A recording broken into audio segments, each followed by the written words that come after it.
In honor of Dudley Williams, members of Laney's dance composition and choreography class render a student version of Mr. Ailey's original solo.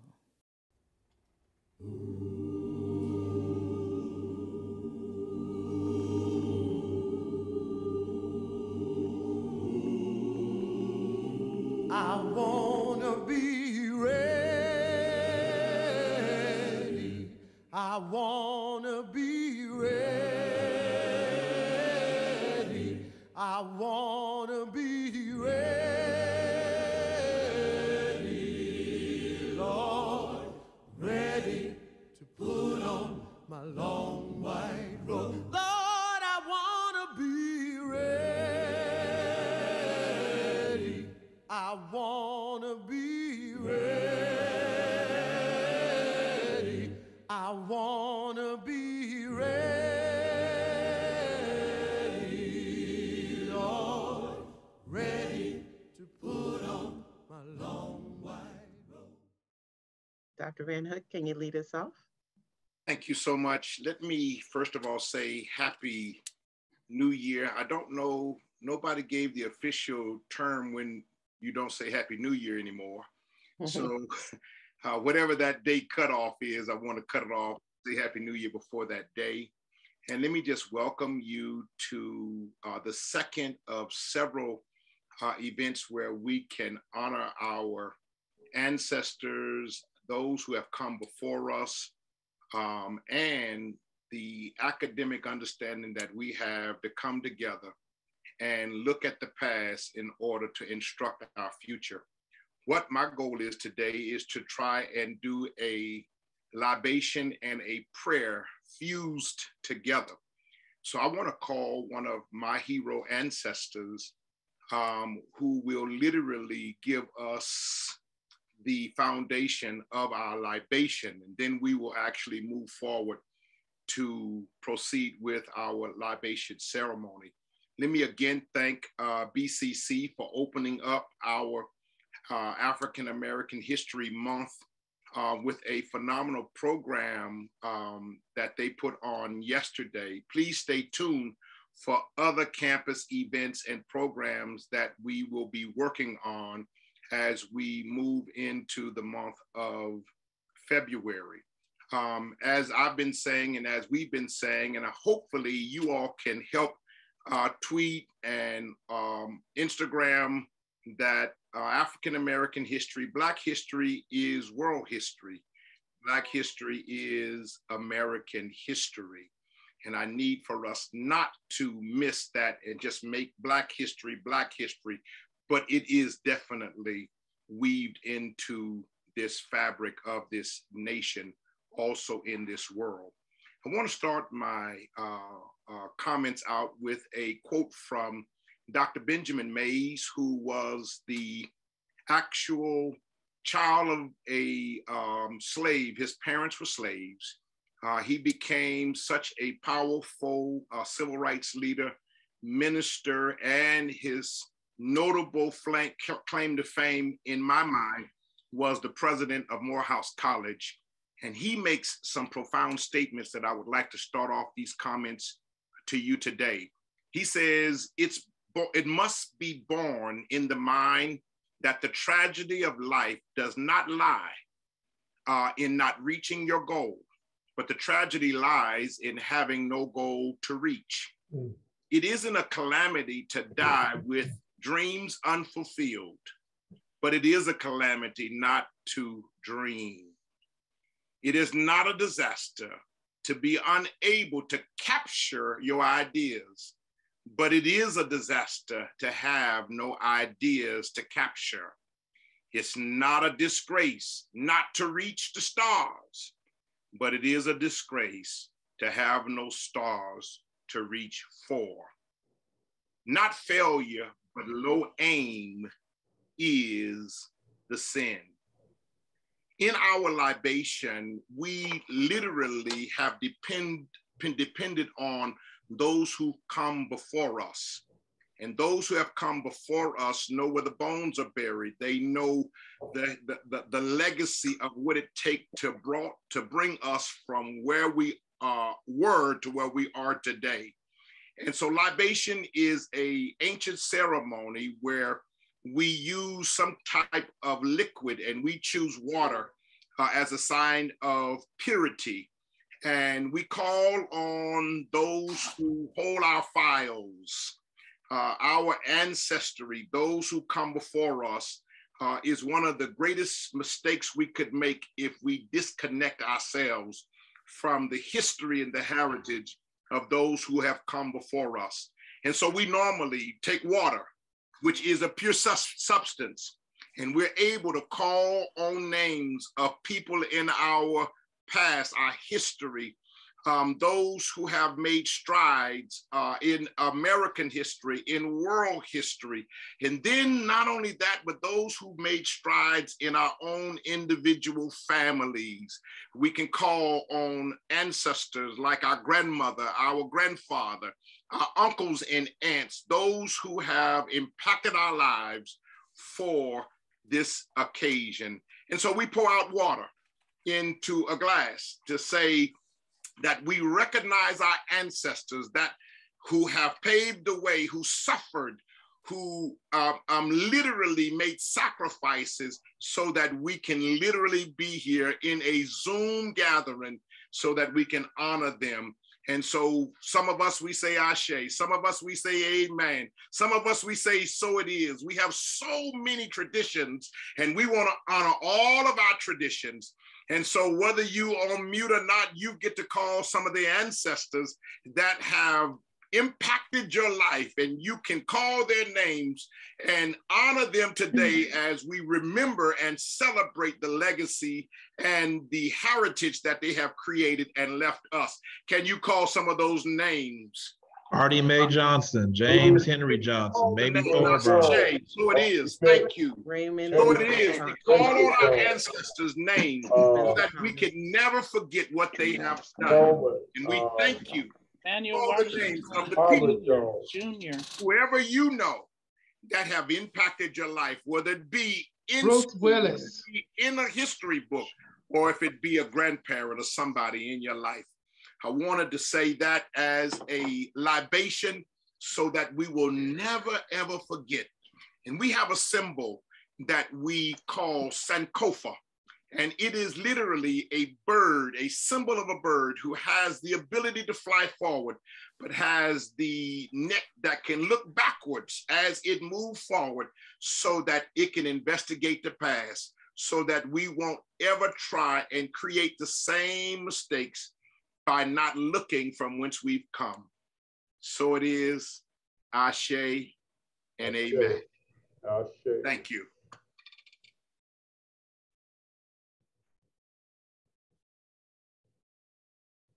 Thank you, Dr. Van Hook. You always bring us home, so I appreciate that. Remind us why we're here. Yes.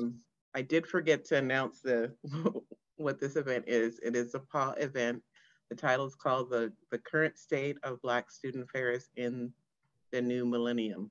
And for those of you that aren't familiar with what PAAAA stands for, it stands for the Peralta Association of Black American Affairs. We are always accepting membership, so just reach out to one of us if you are interested. Dr. Van Hook is the president of that, of PAAAA. And going forward, I will turn it over to Jody, who is my co-host for this event. Thank you, Sister Doris. Such an honor to be here. Dr. Van Hook, thank you so much for evoking our ancestral spirits, to have them present with us on this momentous occasion, a celebration of what has been done for us. So Sister Doris and I have coordinated together a wonderful panel that is going to bless us with their perspective, their knowledge, their insight, and we are going to address some serious questions that directly affect our people right here and right now. And we do this in honor of Black History Month because we owe it to our ancestors to deal with not only present challenges, but also past afflictions that continue to hinder our progress even to this very day. So, Sister Doris, without further ado, are we going to announce our esteemed panel? And we'll let the panelists introduce themselves, okay? And then we'll introduce the format in which we will proceed this structured, but not too structured, because my culture don't have a whole lot of structure. We have a lot of fluidity, like that water that the great Reverend Dr. Van Hook showed us earlier. And as one of my legendary heroes, Bruce Lee, says, we must be like water. So without further ado, Sister Doris, you can allow our panel to introduce themselves, and then we'll have them take on our first question. Okay, so thank you so much, Sister Doris. I wish there's a way we can highlight the panelists, but I am new to this Zoom forum format, so we will just go ahead and allow. I'll name some of you. Please forgive me if I don't put doctor in front of your name, or if I use the wrong title. I'm saying that ahead of time because I'm not sure. I may know you as DJ or something like that, but just just to let y'all know. Okay, we have Dr. Nathaniel Jones from College of Alameda. We have Dr. David Johnson, Jamil Tier, Tahita Anderson. I'm not sure if she's able to join us. Ramona Butler, Kawana Rollins, Hope Lane, Feather Ives. She's actually out ill, so she won't be here. Thank you, Miss Jones, Lenise Jones, Kayla Beal Kirby. Did I say that right, Dr. Kirby? Thank you for putting that PhD. Yes. Andrea Lee, Jasmine Bledsoe, and Miss Donna Hooper. If I have forgotten anybody, please forgive me. Please unmute yourself and introduce yourself, please.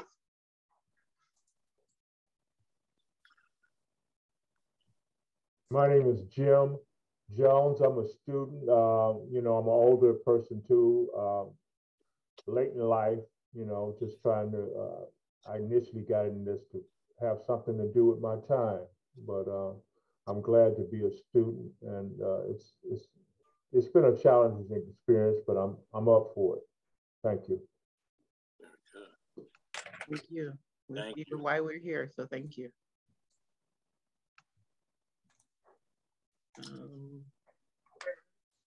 I have a kid's cookbook for. Couldn't hear you. Can you repeat yourself? I think she accidentally unmuted. Okay. I am going to, so if you can announce the format, I will go ahead and work on the other technical stuff that I got you. Absolutely. Again, thank you, panelists, for being here today. It means so much to us to have your insight and understand what we share today will be part of our legacy, because what I hope that comes from this is future direction, not only for our students, but for ourselves, as well as for our community, to blaze a brighter, more productive path moving forward.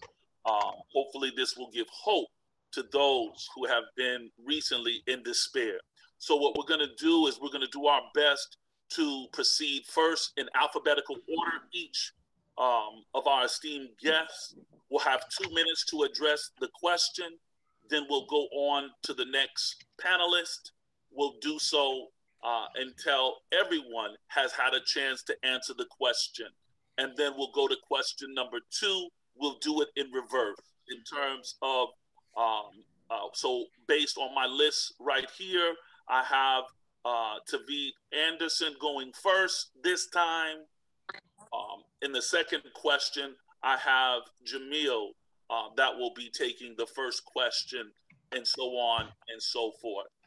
If you want to pass a question, you can do so, but the next panelist will be asked to answer that same question. So without further ado, I'm going to go ahead and pose the first question to Tavid Tavita Anderson. Is Tavita present? I did not see her. I think she's not able to join us today. Okay, then we'll move on to who I have next is Sister Kalila Bill Uribe. Dr. Kalila Bill Uribe. How are you, Dr. Kalila? Good morning or good afternoon. Good afternoon. Thank you all for having me. Always a pleasure. Thank you for being here. So the first question, sister, is based on your personal and professional perspectives. Where are we as a people in terms of Black student success and achievement? And you can address this question at either a micro College of Alameda level or a broader sort of perspective if you so choose. But the question again is based on your personal and professional perspective, where are we as a people in terms of Black student success and achievement? The floor is yours. It's, of course, a big and a very loaded question. And the way that I'll approach answering it, my answer is to focus on data. So I'm actually going to share, a link. I'll post this link. I didn't realize this until I was preparing for the discussion, but there is a congressionally mandated annual report which summarizes data about education students in the United States.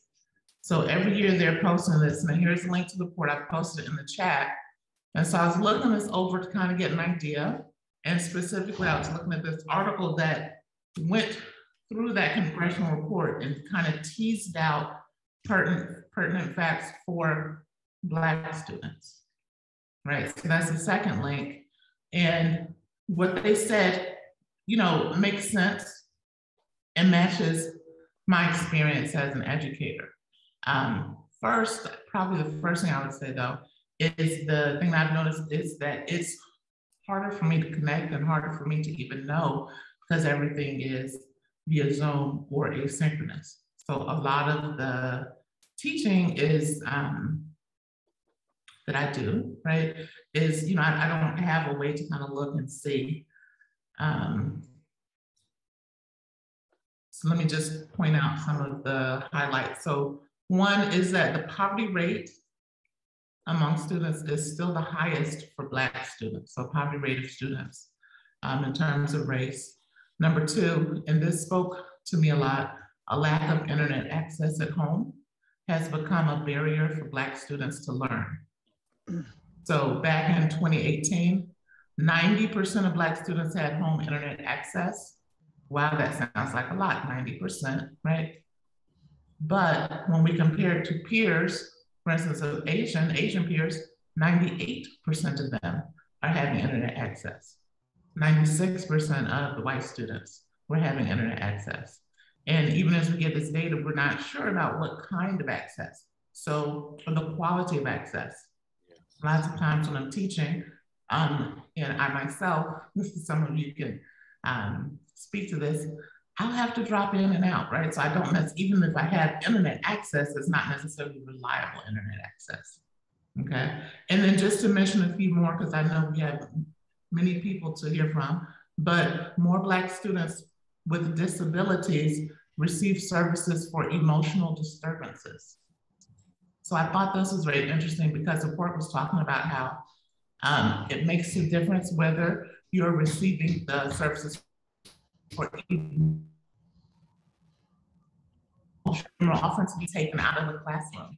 You're more often to be segregated, if you will, right? And the impact of not being able to learn with others, it has a trickle-down effect. And then the achievement gap between Black and white students has not been closed. 9 out of 100 Black students perform at or above a proficient level in civics. 13 out of 100 Black students performing at or above a proficient level in math. These are 8th graders. 13 out of 100, 9 out of 100, 15 out of 100 proficient in reading, right? And then lastly, graduation rates. I know it's loud, sorry. Graduation rates and college enrollment rates remain low for Black students. So I have, this is a lot of, talking about the downside, but I thought these facts would be striking and something for us to keep in mind as we discuss the state of students, Black students in particular. Thank you. Thank you, Dr. Uribe. That was powerful, factual, and much, much appreciated. Thank you so much. The same question, Sister Ramona Butler. Good afternoon, everyone. What Dr. Uribe just expressed and said, and links that she shared, I totally agree with everything that she's saying to us, about Black students. From a student services perspective, and working with EOPS, what I find is that my students disappear on me. They start out really well. They're really empowered. They want to learn. They are just, really excited about coming back to school and the support services that EOPS provides. However, somewhere in the middle there, they tend to drop off. And I want to say because of challenges that they have. Yes. Some of those challenges are, as Dr. Uribe said, technology.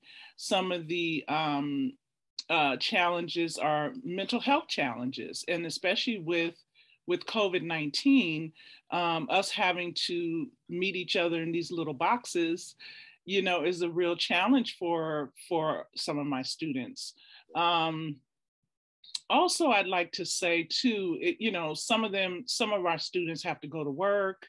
We as a community college, we work with the community, but we put a lot of investment in full-time equivalencies, and that's what we need to do. However, a lot of our students in the community don't have time to come full-time. So it becomes a challenge to them to have 12 units, 15 units, and not really have the time to be nurtured and developed.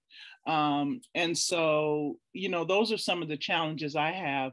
The other thing is sometimes, especially with Peralta, because I work at Peralta and I don't know a lot about, some of the other districts, is that it's a difficult process to get an application.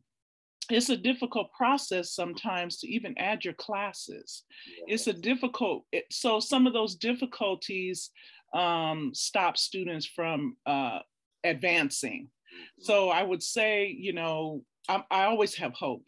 Yes. Always have hope. And when I meet with students, when I'm able to meet with students, I try to go the extra mile for them, or the extra 2 minutes that it takes to help them to succeed in whatever they're trying to do, whether it is the financial aid application, or it's enrolling in classes, or it's getting to see a counselor, any of those things. And so I always have hope.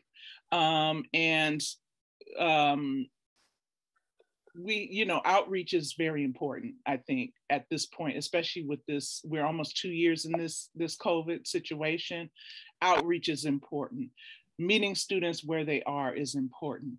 We're like the training ground for academic success on how to work with financial aid, how to talk to a counselor, how to advocate, what is the thought process of academic success.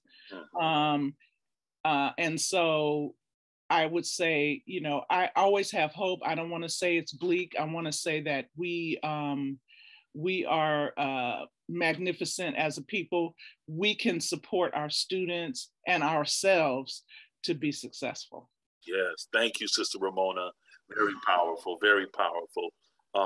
And I agree 110%. We are powerful. We just need the tools and resources on an equitable basis to show just how powerful we can truly be. Well stated. Sister Hooper, the same question for you, and I'll just reiterate, based on your personal and professional perspective, where are we as a people in terms of Black student success and achievement? Well, so, me being a student, I'm a student now at College of Alameda, and I believe that we have made some success, but due to COVID right now, just like Ramona said, it's very hard for students to access the internet, to get help. You know, I'm working in the Welcome Center as of yesterday, and I'm welcoming students, and they're really having issues with trying to get to a counselor, trying to find out how to use the internet to connect with a counselor. You know, it's very difficult right now. But far as our success as Black students, I think we have challenges in finances and struggling with life issues, because the fact that a lot of young kids want to come to school and come to college, but their finances and their living situations hinders them a lot. You know, when I first came back to school, I really wanted to learn, which I still do, but it's really hard trying to maintain home life and schoolwork at the same time, you know, and we all have issues, you know, and it's just like we need more help with the system, period. You know, for as our counselors and everything, they're great as far as minds is concerned.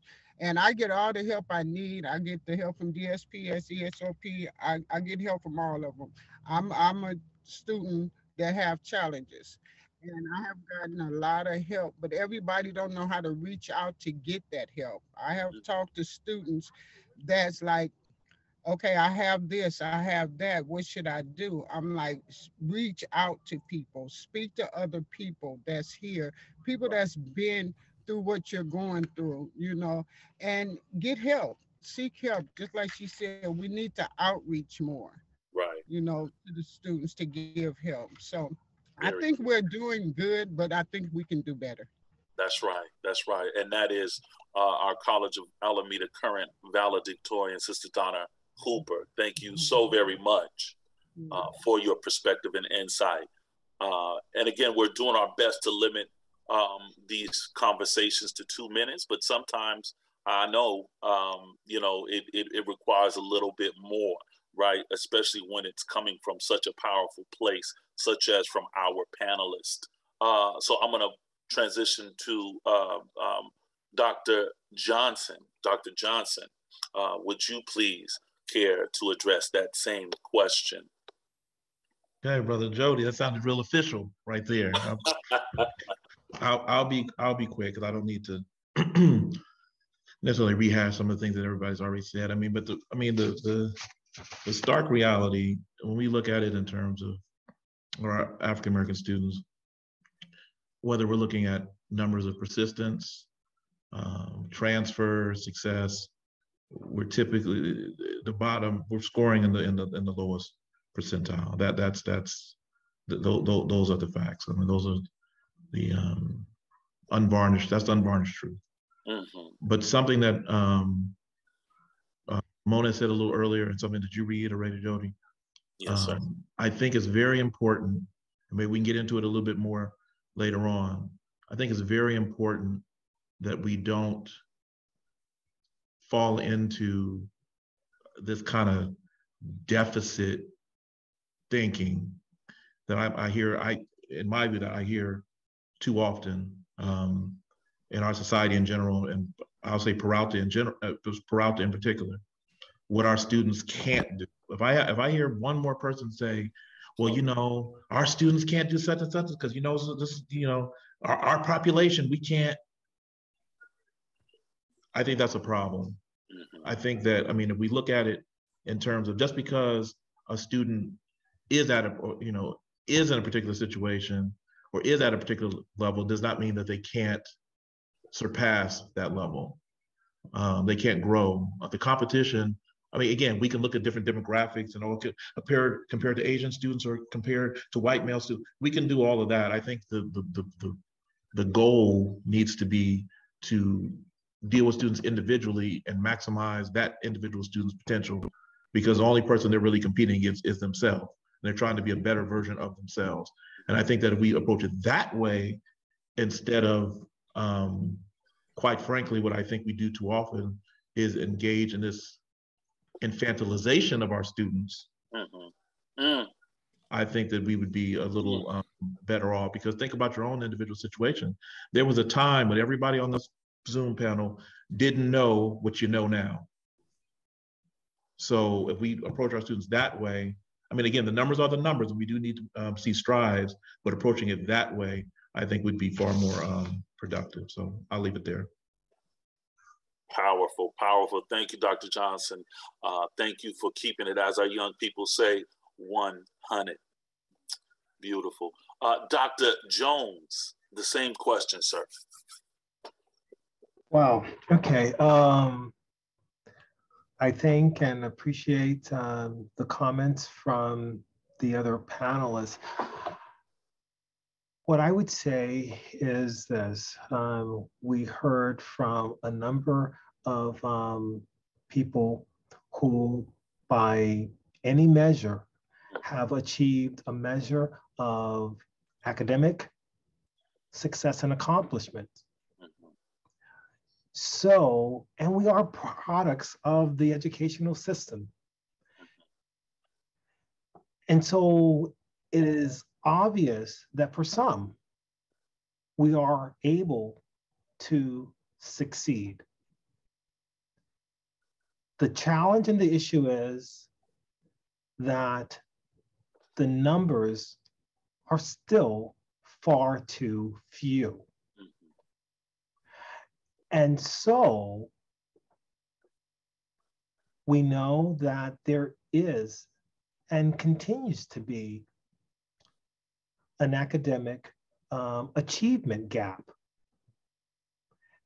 And we need to dramatically examine and to redesign and to bring into greater focus an urgency for change and transforming the methodologies and the structures in which we engage in education.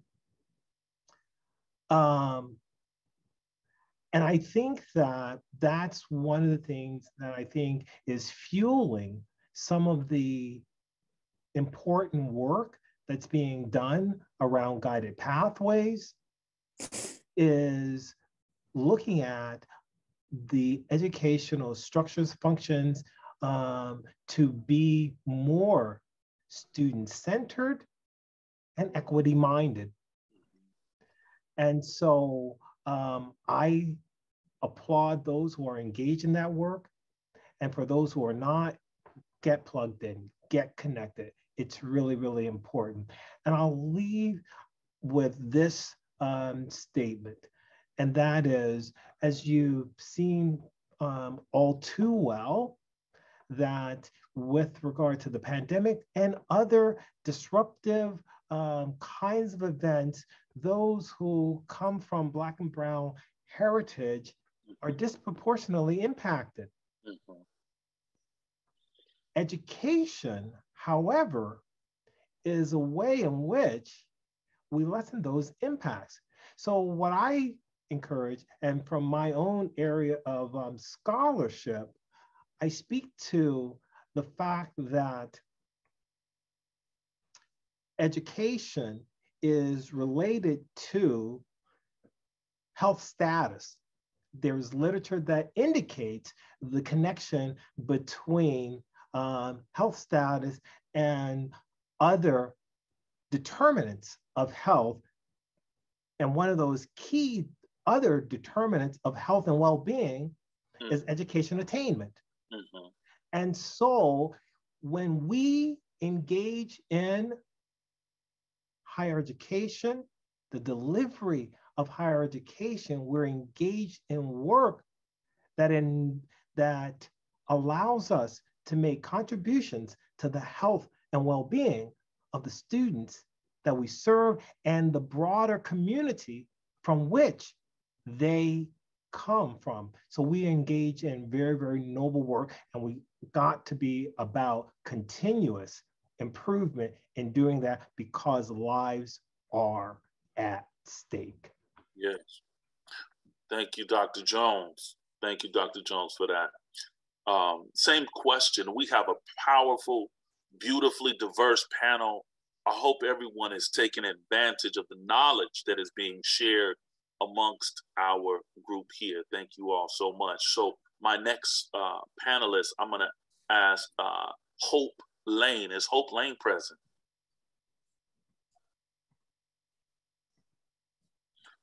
Then I'm going to move to my sister, Sister Kawana Rollins. Sister Kawana Rollins. If you want, I can reiterate the question, or if you have it, you can proceed. I believe the question is my perspective as an employee and my personal experience. Just based on my experience at, working at the College of Alameda, I think that we've done a great job implementing, various programs to support these students. But in my personal experience, I believe that the problem begins at the K through 12 level. Growing up in the school system myself and, facing the challenges and even feeling kind of disregarded, in certain topics, especially math and technology and sciences, and just recalling how it was just kind of like, oh yeah, kind of passing you through that, but really not getting a grasp of those topics until I went to college. And so with that experience, coupled with the experience that I now have raising small children, and partnering with the educators at their school, I just see that the problem begins there, and really, connecting with the instructors and like, wait a minute, I don't feel like my child is getting enough, or my child needs more support in this area. And I just feel like they're passing these children through, yet just to say, they're getting the numbers, they're passing them through. And by the time they get to us, in higher education, it's like, well, you don't have the basics. And I see that.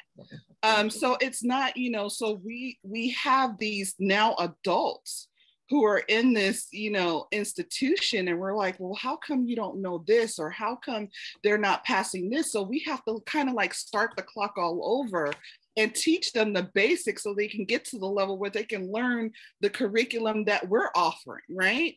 So that's just, my humble observation. And it's scary. It really is scary. Yes, thank you, Sister Rollins. That is very meaningful.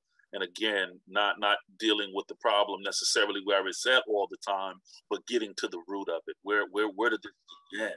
This derailment began. Great job. Thank you so much, Sister Kawana. Let me go to our next panelist. That is Jamil Tier. I hope I pronounced that right. Jamil? Hi, you did. Good afternoon, everyone. Thank you for having me. So this question of where we are in terms of student success and achievement, I think is super important. Personally, I know that in navigating the college system, I was the first person. My parents didn't finish. One of them did, but they were gone. So my parents didn't really finish college, right? So I was navigating the system on my own. I started at the community college system, community college level, graduated from Oakland Tech for folks who were from the area. And it was a challenge to understand what the process was. And I had a little bit of insight because I had a parent who was working for a community college, right? So I started out as, I don't really need your help, I can figure this out. And then, had to eat a little bit of humble pie and say, okay, well, I've done my application, but I don't understand what's next. And even having someone who had insight into the community college system, we didn't know how to fill out a FAFSA. We had to sort of figure that out and ask for help. I didn't know how to get tutors once I was enrolled in classes, right? I had to figure that out. Meeting with a counselor, took a couple of tries to really get the appointment, to understand what I was supposed to be doing once I got there, right? I need to be creating a plan so that I can graduate on time. I need to be identifying which classes transfer. And so I think my personal experience really informs the work that I try to do here. I'm not student facing, but one of the things that I always keep in mind is why I'm here, right? There are students who are just like me, who are having to navigate college for the first time. And a lot of our communities are saying, report, but it still doesn't. Oh, I think someone. I still don't know. Like, this isn't our head count. Doors came. It wasn't our head count. Mute, Amy. Mute. Thank you, Sister Ramona. And so a lot of our students are coming from the very same community in which I was raised, and their parents are telling them you must go to college, but there's not necessarily the mentorship, right? There's not necessarily the roadmap that says, this is how you do it. This is how you enroll successfully. This is how you start early enough to get all of the classes that you need for graduation. And so when I show up every day, one of the things I'm looking for is, how can I make that journey easier for the folks who are coming behind me, right? So that they can actually graduate, so that they know how to get financial aid, so that they know how to transfer if that's what they want, so that they know how to get certificates if that's what they need. And so, that is my approach. That is why I work here. But I think for all of us, no matter what level we're working at, we have to be willing to sort of take that extra step and figure out, to Dr. Johnson's point, what our students need. And I think it is so amazing that we have students on the panel that can say, hey, these are the issues that I'm having, right? Because we're all here to sort of learn from their experiences and be able to figure out how to give back, if it's, in shared governance or wherever it is. And so I think it is so important that we're having these conversations. Very good. Thank you so much, Ms. Tier. Much appreciated perspective. I believe we have a new panelist, an additional panelist, Sister Doris. We're going to extend that question to, is it Andrea Williams? Sister Andrea Williams? And Hope Lane is here too also. She's come too. Okay, beautiful. So let's go with Sister Williams, and then we'll go to Sister Hope. Thank you for allowing me to just share my perspective and thoughts about what this means for Black students. So I dropped something in the chat, and just from my perspective, Berkeley City College is known for its transfer rates. However, the way in which we approach service to Black students is in need of not just my support, but a campus level support. And talking about equity and mentioning equity and inclusion and planning documentation is not the same as instituting impactful, equitable practices. Student success for Black students specifically has to be a college-wide initiative. And even in my department, I need some additional support for making sure that students who are successful. And with the pandemic, I've seen a significant impact on Black students because of a variety of reasons. And I've had to even change my approach to how I reach Black students and ensure that they're being successful in the support that they need, whether that be academic, mental health, a really holistic approach. And I don't see that being done from a college-wide perspective. And I think just acknowledging that there are situations where Black students experience sort of unique circumstances, and that needs to be addressed. And it cannot be just one department, one person that holds campuses accountable for the success. And not just the success, but the health of Black students to be successful as they are here at the Peralta District and once they transition onto their academic journey. So thank you for allowing me to say my piece. That was very profound. Thank you, Sister Williams. We appreciate you. Let's go to same question to Hope Lane. Hope Lane?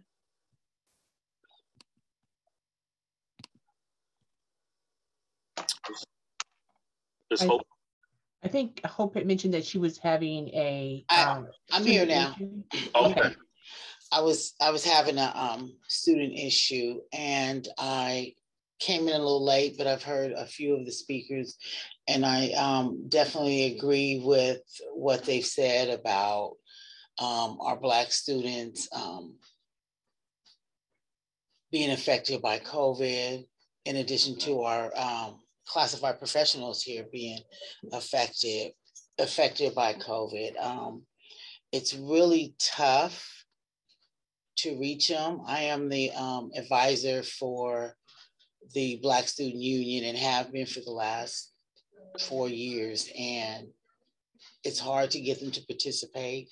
It's hard to get them to take advantage of some services that we offer. I know my first year here, and I always use this story, there was a scholarship available, and it was for the African-American accountants. I don't really remember, but nobody applied. So someone Asian won that scholarship.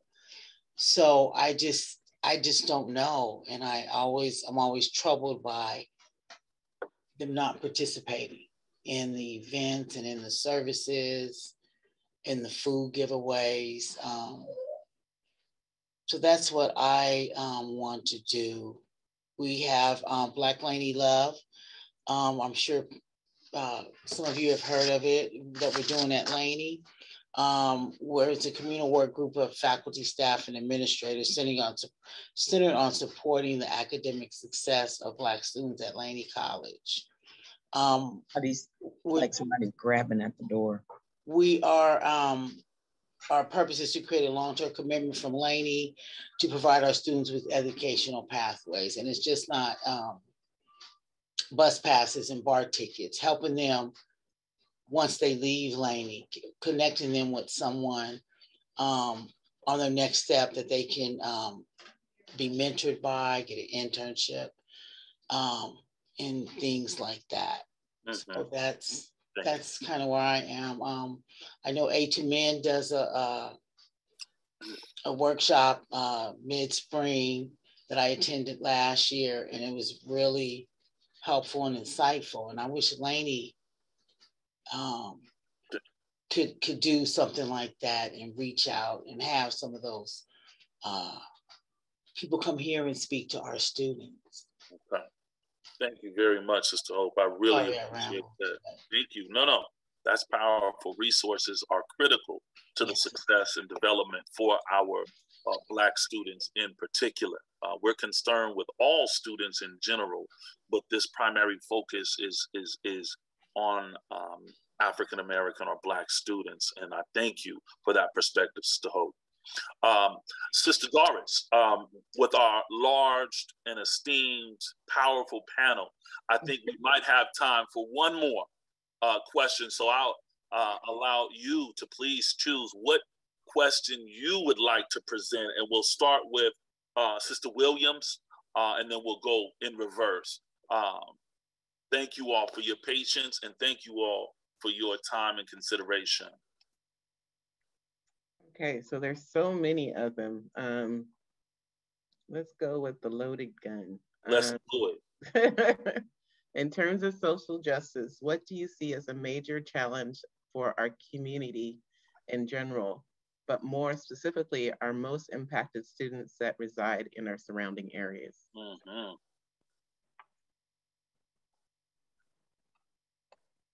And that question will be, we're going to go in reverse this time, and we're going to start with Sister Williams, if you will.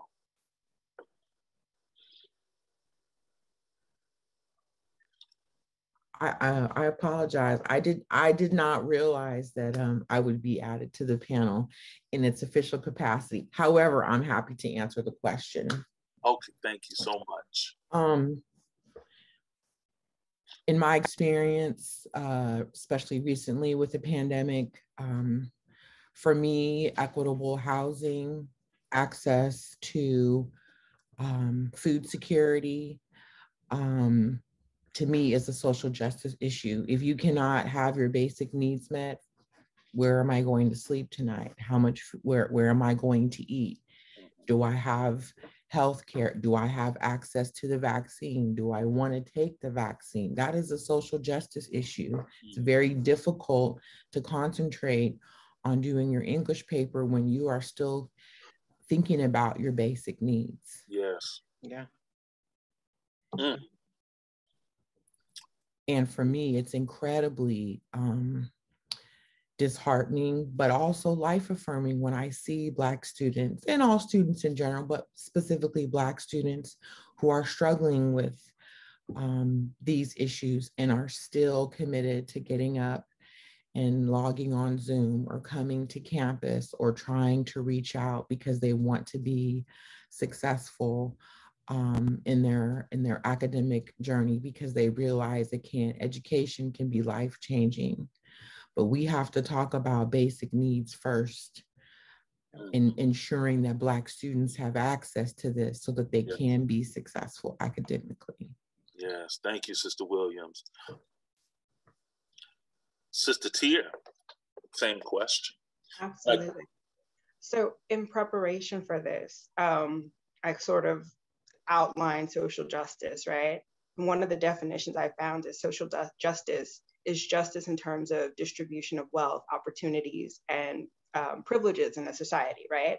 So I started thinking of that from an educational level, and literally was just looking at some of the headlines on the news in the past couple of days, right?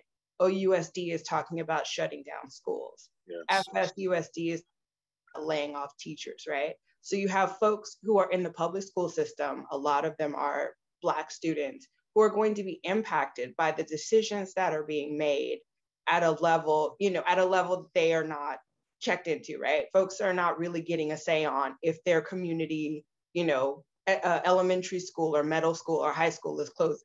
And so they'll be, moved to a different place, but where is the opportunity in their community? And so I think when we're looking at social justice, we have to start there, right? Are these institutions funded? Are schools getting the money that they need and the resources that they need? Are classrooms overcrowded? And are our students being given the opportunity to really excel in the ways that others are, right? Given the privileges that a good education provides. And so I think really just starting, looking at home, even looking at Peralta, right? We're sometimes underfunded. We're always kind of looking at moving money, moving resources to be able to address the needs of our students. But I think we really have to start at our schools and at our districts and say, how can we make sure that equity is there? How can we make sure that resources are there? How can we make sure that opportunity is there so that our students can take advantage of the privileges of, of a good education, of an education that sets them apart from other folks, right? Of an education that allows them to apply to some of the best schools or to apply for scholarships or to apply for mentorships or internships that really give them the footing to excel in the workplace and beyond. And so, I'll pass the mic since we have so many people to touch on this, but that's where I'd start. Powerful, Sister Tia. Thank you so much. And I love to pass the mic gesture there. Let's pass that mic to Sister Rollins. Well, I couldn't have said it better than what Jamil just said. I mean, that was outstanding. But I will add to the fact that even in training our formerly incarcerated adults, we train them and, we give them the tools necessary to be productive members of society, but there really isn't any true opportunities for them. I've had so many students who've applied for different jobs and they go through the process. They're there on the job for 2 weeks. They go do the background checks and they're let go, even though they're forthcoming with their, their background initially. So it's just like, really, there really is a general lack of opportunity normally. And then even for those folks, it's even worse. So, I think that we need to do a better job in changing the legislations and, so that there is some type of incentive with these employers to hire these now educated people and welcome them into the workforce, so that they don't go back into the system. So that's just my 2 cents. Thank you, Sister Rollins. And believe you me, that is way more than 2 cents. Thank you so much. It's invaluable. Let's move on to Hope Lane. Same question. So for this question, I'm going to let one of my esteemed colleagues speak on this, if you don't mind, Mr. Michael Wright. He's one of my colleagues at Laney College in the Laney College Library. We okay with that, Ms. Doris? We all right? Yes, that's good. Okay. Family, right? Can y'all hear me all right? Yes, sir. We can.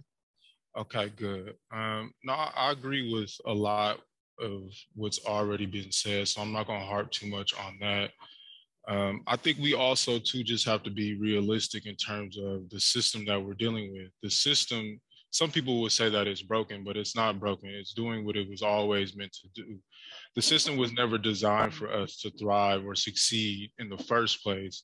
And so I say that to say I'm very sensitive and have a certain level of awareness in terms of the harm that's been done in terms of how we've gotten to be in this situation now where we're at the bottom of everything, or where we're constantly beating our heads against the same wall. My main message today is, and I hear everyone, is we have more than enough within ourselves. I'm not saying that we shouldn't hold the system, the college, the district, the state, the federal level accountable. We should. There's a lot owed to us in terms of because of what our ancestors had to endure and what a lot of us had to endure.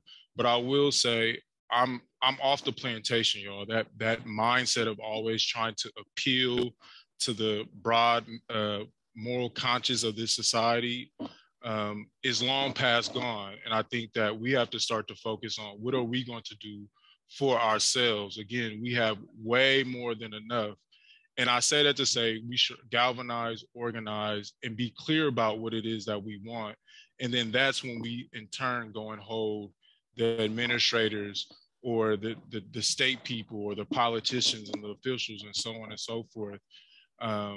That's when we then go hold them accountable. But I think we need to, what we're doing right now, and that's from my assumption, that's a big basis of why we're all here today having these conversations. But that's my main message. And again, it's because I'm tired of us always having to go beg other people to do things for us. They're not going to do it. We have to be the ones that are going to do it for ourselves. And that's my main message to the group, to the panel, to everyone on today. And I'm specifically talking for sure to the Black people, because I know we got some non-Black folks on here, but I'm talking to Black folks. Let's do for ourselves. Let's get off the plantation. That's an old mindset, y'all. Like, we in 2022. We're the civilization builders. We've done it plenty times before.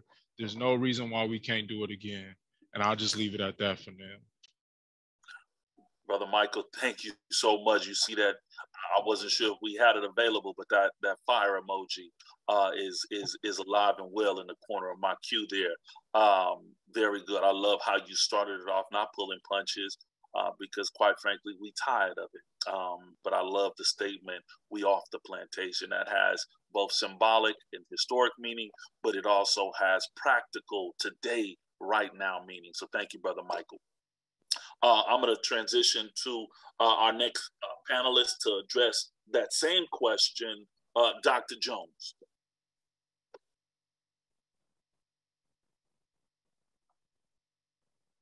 Well, that's a tough act to follow. So I appreciate the comments. I do think that when it comes to social justice, sort of as a construct, I think what we really are talking about, one is whether or not there is a reasonable amount of fairness in our systems and processes.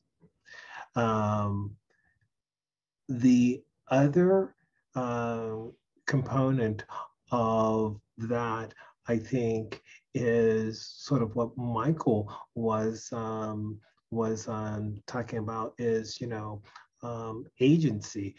Are we able to speak and represent ourselves in true and authentic ways? And then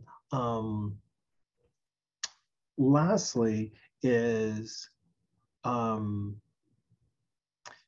confronting challenging and difficult truths about our own community to begin addressing and solving some of those challenges that exist within our community that contribute to less than ideal outcomes that we see reflected in the data. So those are my thoughts there. Thank you, Mr. Jones. Much, much appreciated. Yes. The same question to Dr. Johnson. Yes, sir. Yes, sir.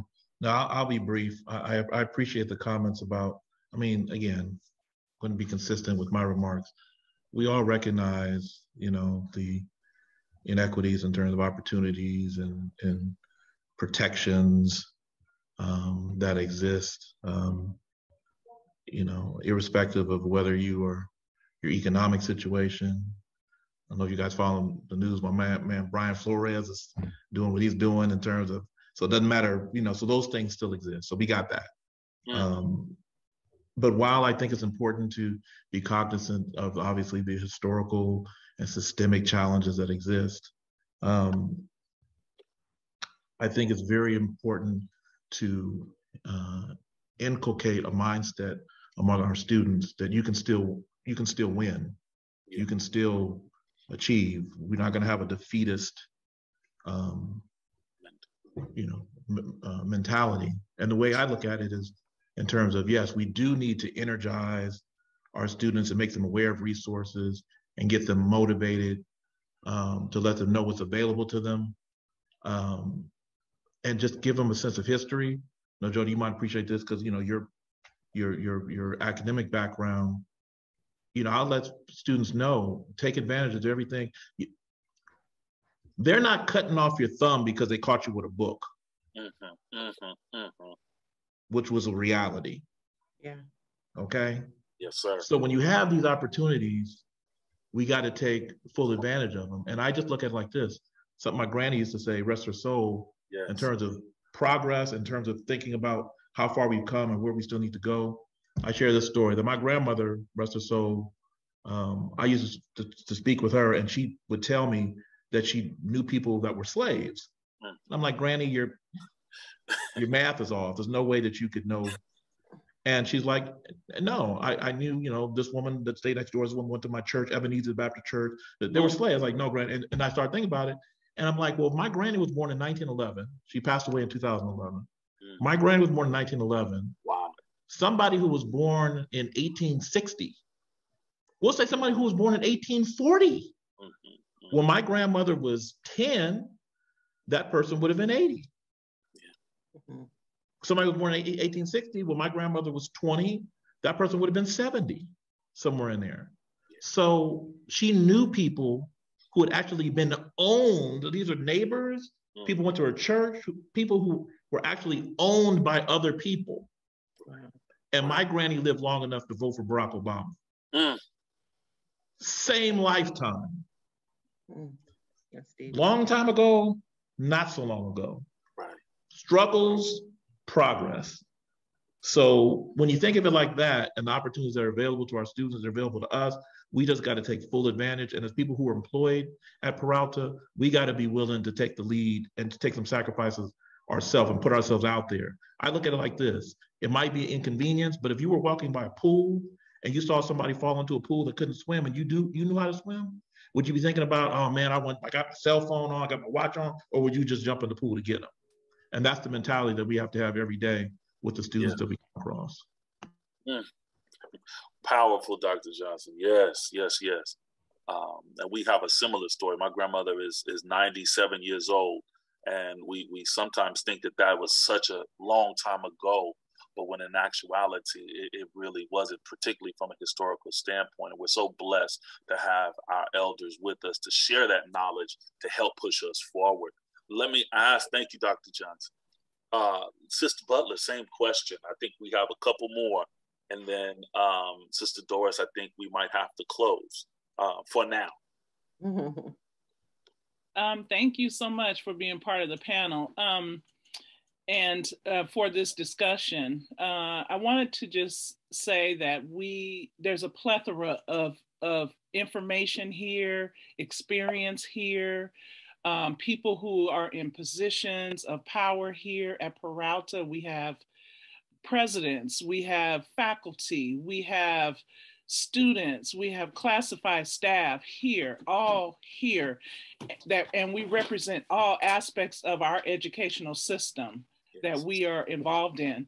I agree with Michael Wright when he says that the system is designed to do exactly what it is here to do, but that doesn't mean that we have to sit back and let it do it. We can all see what's going on with our students who have basic needs. I agree with everything that everyone has said. And I agree with Dr. Johnson, because that's kind of where I was kind of going with, we can share everything we have. When you see a young man or a young woman in the grocery store, at the park, hand them a card and say, hey, come to Peralta, or do you know that we have these resources or something, what are you doing, brother, sister, we can take control. We can walk by example. We can speak by example. We can talk to our students, our community, and treat everyone like they got a PhD. Yes. Because when you part of empowerment is not looking down on people, but also talking to people like they are educated. Peralta can share. We need to share everything that we have with our community. We have food banks, and when in my experience, when people think of a food bank, they think of like old food, it's all expired and things like that. That's not what we have. We can't work and have our students look at business as usual. This is not business as usual. It is a good time to be in college. It is a good time to have support services for some of those basic needs that our students have. And we talk about equity in education. Well, we can access that equity. We can make sure that equity is distributed to our students and all students, but we're talking about Black students right now. And so we can walk somebody up to the financial aid office and say, explain this to me. I've been in meetings in financial aid where I didn't know what they was talking about. So I was like, you got to come back at me and tell me what this is, because I don't know.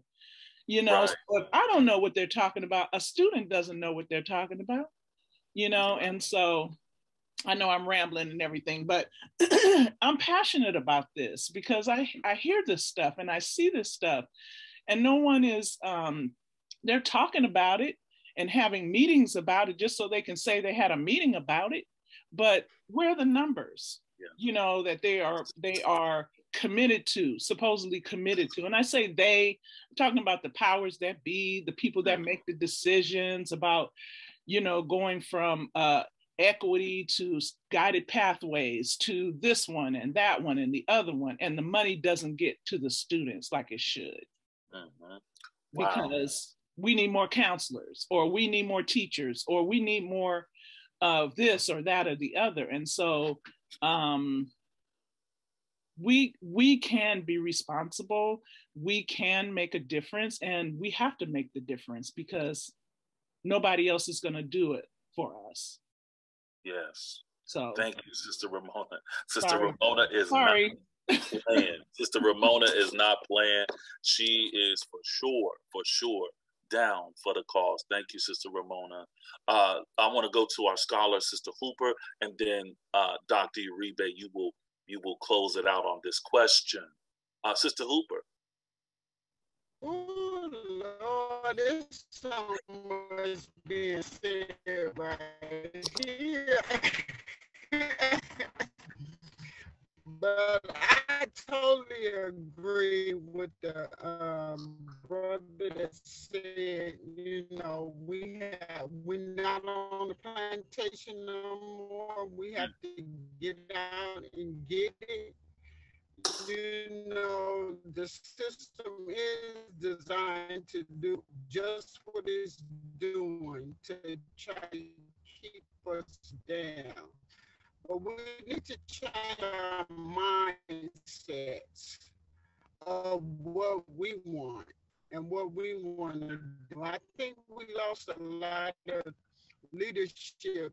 You know, like Martin Luther King, Hugh Newton stuff. We had leaders that guided us.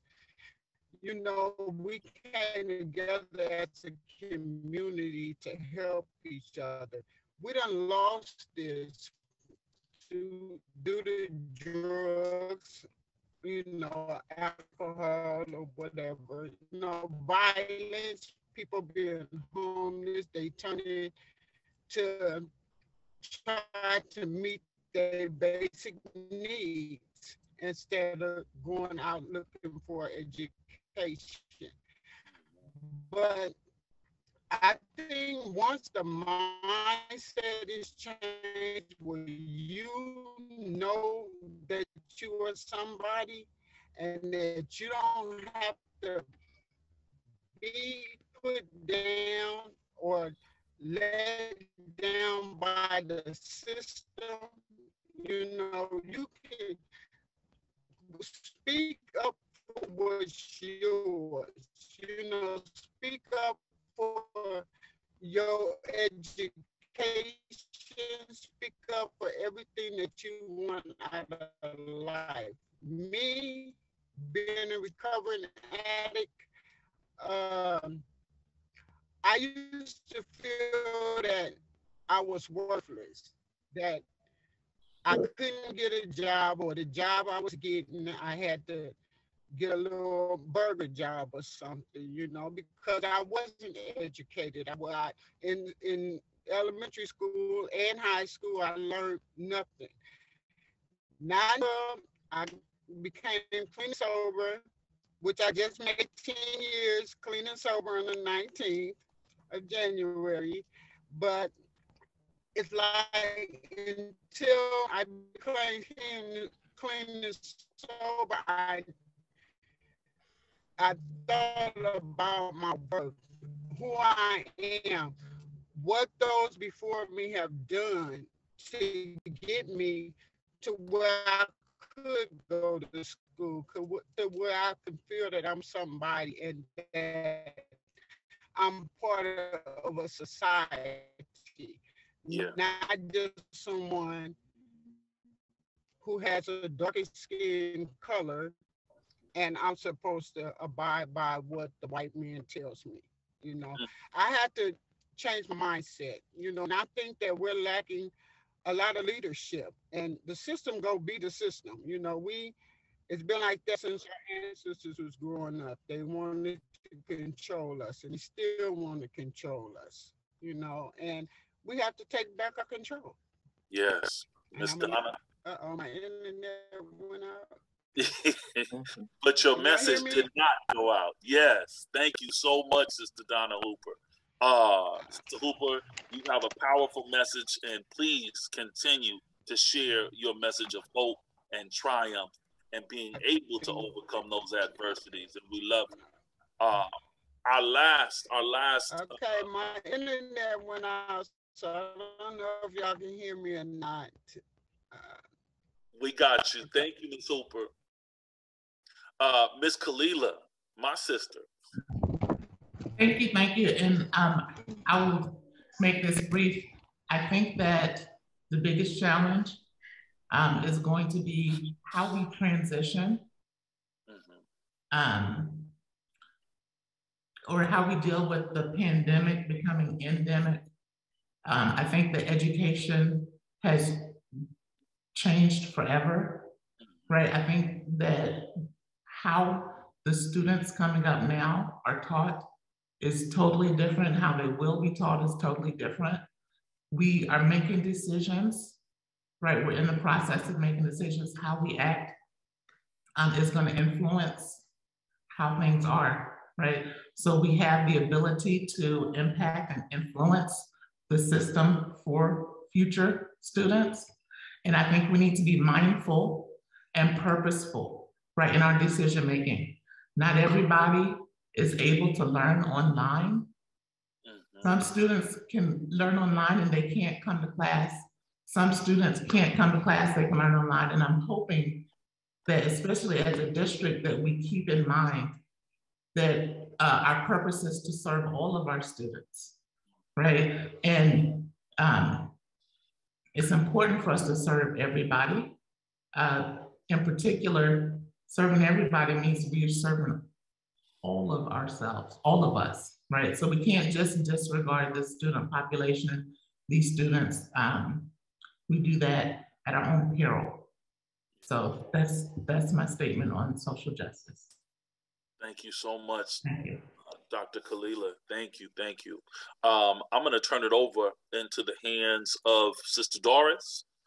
Sister Doris, I'm just gonna bring to your attention, I don't know if we have time, but if there's time to extend questions to the audience for our esteemed panel, I think maybe one or two, I think that would be fantastic to foster some interaction based on, the way that our panelists have impacted our audience in such a profound way. So if we have time for that, that would be fantastic. But I'm turning it over. You're actually reading my mind, because I'm one of those people. My mama always told me to you speak to everybody in the room. So yes, if there's anything that anybody would like to contribute or any question, I know we've went over time and we've lost some people, but I think this conversation is so important for what we do today, every day. This is why we're here. Each of you honestly, some of y'all made me want to cry, but I had to keep my face, together. But I appreciate y'all being real, or as real as you can be, because I know some of y'all can go a little bit deeper. But I appreciate everything everyone has contributed. And at the end, we are going to go ahead and let Dr. Van Hook close us out. Doris? Yes. Doris, there is a hand that came up. I think Jim had a question. Thank you, because I can't see hands, so go ahead. Okay, yeah, okay, my lighting is not real good today. But anyway, I wanted to say, like I said, I'm a non-traditional student. I'm a senior, a citizen. I got retired because of an injury. I've always tried to move forward in my life. I took training and all kinds of stuff to just kind of try to keep myself employed, a roof over my head, and keep myself fed most of my life. And so after this last injury, and I was forced to retire, I decided to come to school. And some of my experiences here have been kind of weird. I couldn't believe that I was in California in 2021, 2022. I experienced labeling and mislabeling and all kinds of stuff like that. I've had some, and there have been equity issues and all kinds of stuff like that. And I didn't expect that from coming to a place of higher learning and stuff. And I guess, and you guys talked about how to help a student. I guess, junior college is designed for kids that's coming right out of high school. And me being non-traditional, I shouldn't expect that. But you know what I'm saying? I didn't meet people like you who could tell me what this move would be, what this other move needed to be, and stuff like that. And then, like I said, I've come from where I'm at, and I came here to try to learn stuff. And I had an incident where I was put out of a class on an accusation, which wasn't true at all, and I had to go all the way to the top to kind of get to resolve that situation and stuff like that. And it was a bad experience, but it didn't it didn't make me stop because I'm an older guy and I didn't experience a lot of stuff in my life. You know, talking about inequity and all kinds of stuff, oppression and all that kind of stuff. So it didn't stop me, but I could see how that could bother a young kid that don't know and stuff like that. And I think that, you know, you guys were talking about a lot of good stuff in here tonight. I think that we need to try to bring that to our young folks and let them know that they make, you know, they matter, and that you know, that people are really caring about their success on that level. And I really enjoyed this panel. It was a lot of good stuff shared here tonight. I mean, this afternoon. And thank you guys for allowing me to share. Thank you. Thank you, Brother Jim. See, we have LaShawn Brunfield's hand up. Hello, everyone. It's good to see faces. Happy New Year, everyone. And greetings, President. Really quick, I want to share something. And I put in the chat about how powerful words are, okay? And the reason why I say that is because unfortunately, there was a young lady who came to COA years ago. African-American young lady, aspiring to be, you know, work in the medical field. And she went and she sat down to a counselor. Now, this student, when she first started, she was having troubles, you know, with classes and just, you know, acclimating into the, you know, college system, okay? Also with classes. Because as a new student, it wasn't a lot that was told to her, like, how do I log on, you know, for the online class, and how do I do this, and how do I do that? Well, that reflected in her grades, and her grades wasn't good, okay? She was getting like C's and D's and things of that nature, okay? She didn't feel welcome when she came onto the campus, okay? So she felt alone, which was another barrier for her. But anyway, she still aspired to work in the medical field. So she sat down and went over and talked to a counselor. And the counselor looked at her transcript, looked at her transcript, looked at her, and said to her, "Are you sure you want to do medical?" Okay. So now this young lady is second guessing herself. Okay. Now she has doubt, she has fear, because someone in authority looked down on her, okay? So she told her, well, you know, maybe something like liberal arts or, you know, communication, or maybe something along those lines. So this young lady kept it to herself, and she said, okay. She went with communications because she's looking at a counselor, and she believes that the counselor feels that, you know, this is best for her. Although in her heart, in her mind, she wanted to go into the medical field. So eventually, of course, she graduated. She did well. She moved on. But to this day, she feels that she wanted truly to go into the medical field. Okay. And I say that because the small things, okay, that we say to these students when they come on campus, because we don't know what burdens they're coming on campus with, what insufficiencies. They are dealing with a lot. And on top of that, they got COVID now. To deal with that. The technical difficulty, the technical barriers. So they come in on campus with a lot. And if I could speak to my brothers and sisters, when they see us, they do expect support. They do expect help. You know, in the back of their mind, they feel that, oh, maybe if I go over there, they may understand me. So it's important what come out your mouth. It is what so very important what come out your mouth. And if I can, in closing, I would like to recite something that I learned some time ago. And it goes like this. Life and death is in the power of your tongue. So you're either going to speak life into that student or death by the words that proceed out your mouth. We need to empower our students. We need to support our students. Like the young man said earlier, we have to take on that burden when they come through the door. We have to be there to support them. If it's nothing other than just giving them our number, hey, you know, here's my office number. If you get stuck, call on me. We have to take the baton when they walk through the door and do everything we can to support them and to connect them with, you know, supportive services to empower them. Right.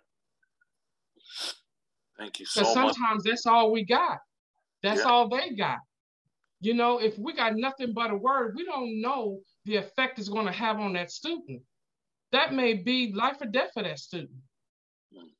You know, I know for myself that there has been several students who came through the door, and because of that one meeting, because of that one word, they didn't come back. Right. And then when they go, we have, well, now we do. But once upon a time, we didn't have anything in place where we could reach out to that student and say, hey, I didn't see you this semester. What's going on? Can I help you? Is there something I could do for you? We have to take the baton. We have to help those, okay, who's looking to us for help. Very good. And I'm going to end it really, really quick by saying this. That young lady is my daughter. Is my daughter. Wow. That makes it personal right there. That made it very personal. Wow. So I know if it happened to her, it didn't happen to many.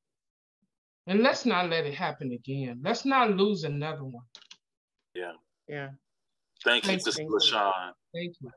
Brother Jody, let me, because I see some other hands that are raised. Yes, sir.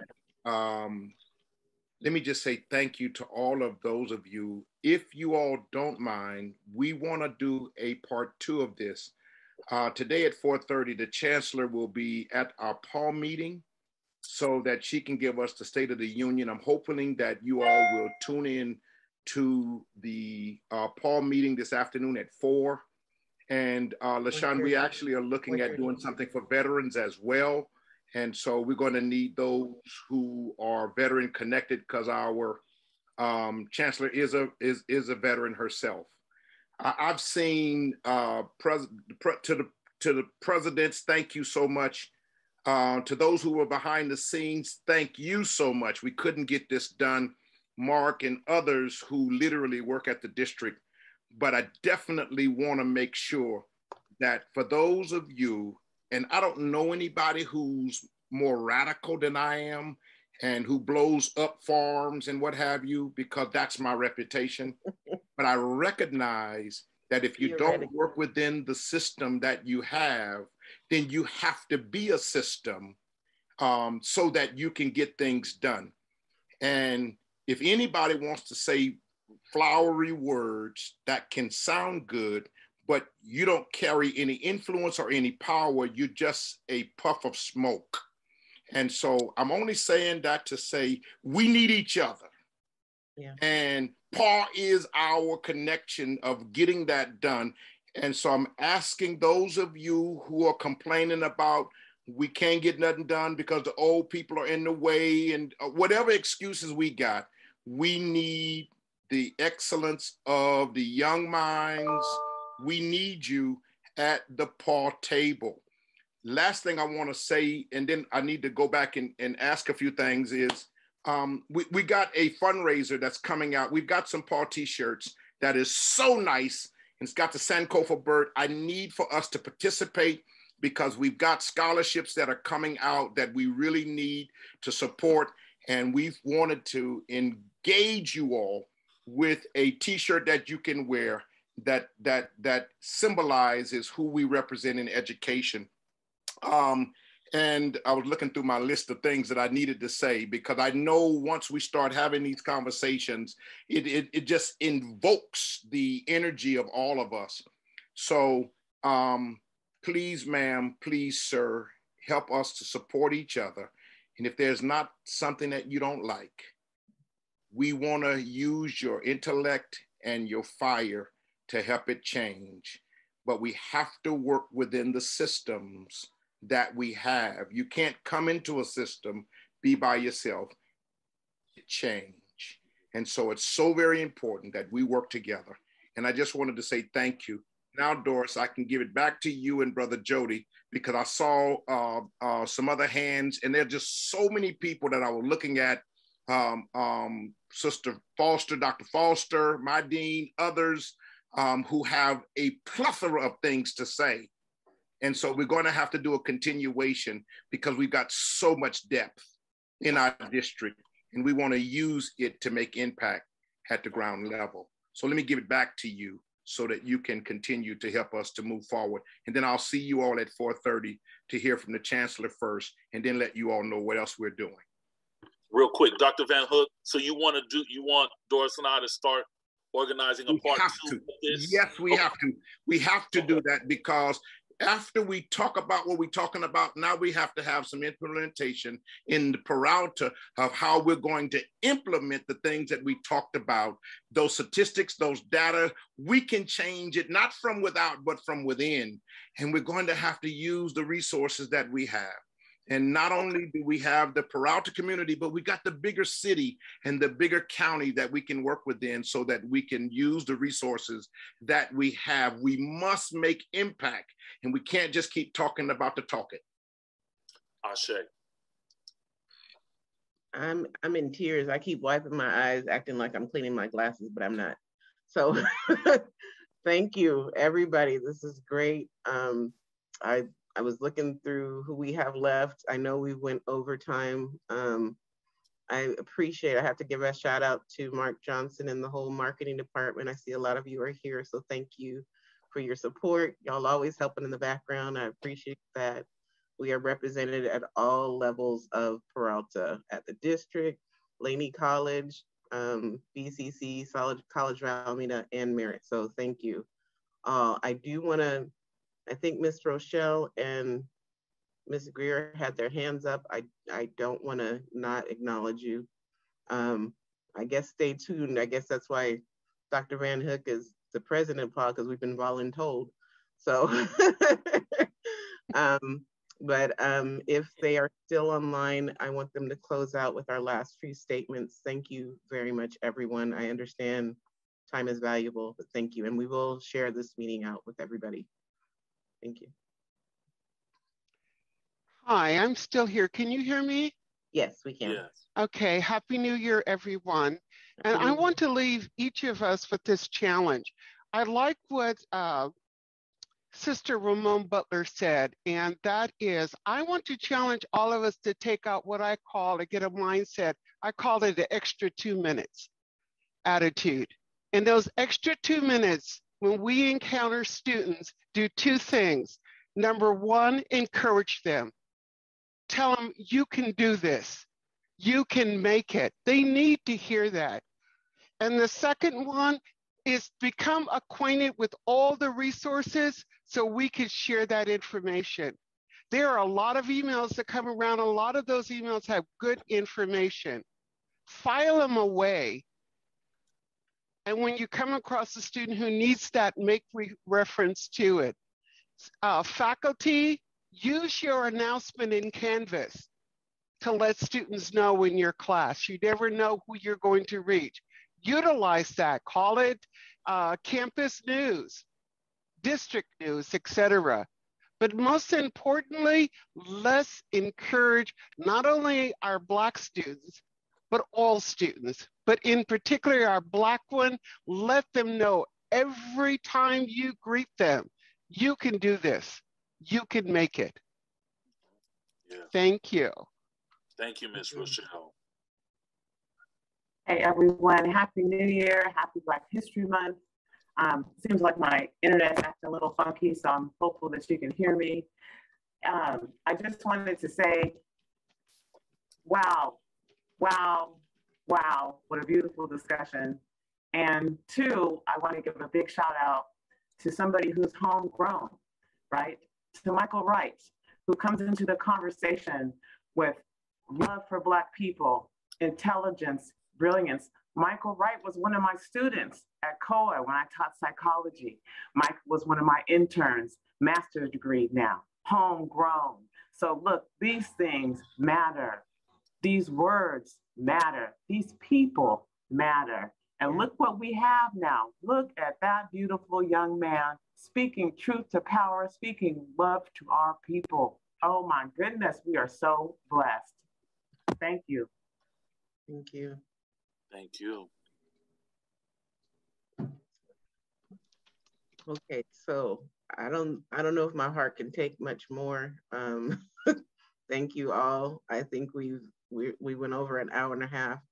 I appreciate that. If you guys would like the beautiful background that Mark Johnson and Marcus, a few of you have, then you want to download it. I know I did. So I wish everyone well, stay healthy, get tested, get vaccinated, whatever you feel, just stay safe. We need you. We need you on the front lines. We need our students. So thank you. Stay tuned for the second half of our presentation and discussion.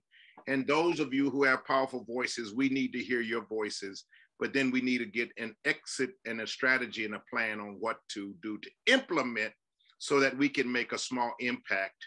And we can't complain about it. We got to be about making the decisions to change the landscape where we live, work, and worship. Thank you all so very much. I'll see you on 4:30 for the Chancellor's Report at PAAAA. And if you haven't gotten the email, let somebody know so we can get it to you. Doris, send it out again, please. Thank you all so much. To the presidents, to the deans, to all of the instructors, faculty, staff, administrators, thank you so very much. And students.